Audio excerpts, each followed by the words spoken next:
ನನ್ನ ಕೆರಿಯರಲ್ಲಿ action cinema ಅಂತ ನಾನು ಯಾವುದೂ ಮಾಡಿಲ್ಲ, ಅಥವಾ ಥ್ರಿಲ್ಲರ್ ಸಿನಿಮಾ ಅಂತ ನಾನು ಯಾವುದೂ ಮಾಡಿಲ್ಲ.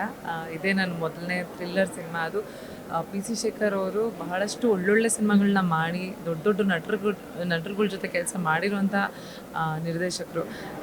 ಇವರು ಇಷ್ಟು ಹಂಬಲ್ ಆಗಿರ್ತಾರ ಅಂತ ಅನ್ನಿಸ್ತು ಆ್ಯಕ್ಚುಲಿ ಫಸ್ಟು. ಅಂದರೆ ತುಂಬ ತಿಳ್ಕೊಂಡಿರೋರು, ತುಂಬಿದ ಕೂಡ ತುಳ್ಕಲ್ಲ ಅಂತಾರಲ್ಲ, ಈಸ್ ದ ಬೆಸ್ಟ್ ಎಕ್ಸಾಂಪಲ್. ತುಂಬ ಒಳ್ಳೆ ಪಾತ್ರ ಕೊಟ್ಟಿದ್ರು. ಐ ಹೋಪ್ ನಂದು ಜಸ್ಟಿಸ್ ನೋಡಬೇಕು. ನಿಮ್ಮ ವಸ್ತುಗಳಿಗೆ ನೀವೇ ಜವಾಬ್ದಾರರು, ನೋಡಿದವರು ಏನಂತಾರೆ ಎಲ್ಲ ತುಂಬ ಚೆನ್ನಾಗಿ ಆಯಿತು ಸಿನಿಮಾ ಥಿಯೇಟರಲ್ಲಿ.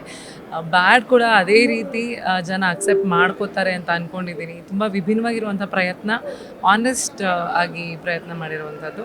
ಬ್ಯಾಡ್ ಸಿನಿಮಾ ಗುಡ್ ಅಂತ ಹೇಳಕೊಟ್ಟಿದೆ. ಅಂದರೆ ಪ್ರತಿಯೊಬ್ಬ ಮನುಷ್ಯನಲ್ಲೂ ಕೆಟ್ಟದು ಅಥವಾ ಏನೋ ಆ ಥರದ್ದು ಒಂದು ಕ್ವಾಲಿಟೀಸ್ ಇದ್ದೇ ಇರುತ್ತೆ. ನಾವು ಪ್ರತಿ ಸಲ ಬರೀ ಒಳ್ಳೇದನ್ನೇ ಮಾತಾಡ್ತಿರ್ತೀವಿ. ಕೆಟ್ಟ ಭಾವನೆಗಳು ಅಥವಾ ಕೆಟ್ಟದ ಒಂದು ಥಾಟ್ಸ್ ಇದ್ದಾಗ ಅದು ಯಾವ ಎಕ್ಸ್ಟ್ರೀಮಿಗೆ ಹೋಗಬಹುದು, ಅದರಿಂದ ಯಾವ್ಯಾವ ರೀತಿ ಏನೇನೋ ಆಗೋಗುತ್ತೆ ಒಂದಷ್ಟು ಸಂದರ್ಭಗಳು, ಸನ್ನಿವೇಶಗಳು. ಸೊ ಈ ಅರಿಷಡ್ ವರ್ಗಗಳನ್ನ ಇಟ್ಕೊಂಡು ಮಾಡಿರುವಂತಹ ಸಿನಿಮಾ ಇದು.